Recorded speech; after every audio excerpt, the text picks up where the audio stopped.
যাইতে দেন ভাই, দেরি হয়ে যাইতাছে। আব্বে হালায়, তুমি কোন এসে দেখছো চাঁদা পয়েন্ট, মানে চাঁদা ছাড়া ঢুকতে দন যাবো না।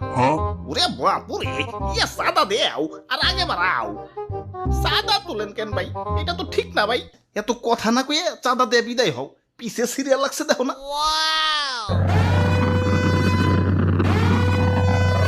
আরে আরে খারাও খারাও, তো তাড়াহুড়া গেলা। ওই আমার পতাট কেউ না, আমার একটু সামনে গিয়া ফুটতে হইব, কিন্তু সামনে যাইতে হইলে যে চাঁদা দেওয়া লাগবো। এই চাঁদা ভাই, চাঁদা এই রাস্তা দিয়ে যেই যাইবো তারই চাঁদা দিতে হইব।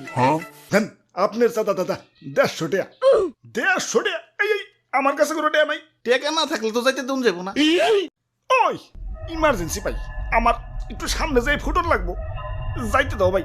না না, চাঁদা ছাড়া তো কোনোভাবেই যাবার দেন যাবো না। কাম সারছে রে, কোন দেশে বললাম? অন্য দেশে ঢুকতে গেলে তো এন্টি মিসাইল সিস্টেমের মুখোমুখি হইতে হয়, এনে তো চাঁদার মুখোমুখি অন লাগতাছে। ওরে বাপুরে, এইটাই আমাকে উন্নত প্রযুক্তির এন্টি মিসাইল সিস্টেম।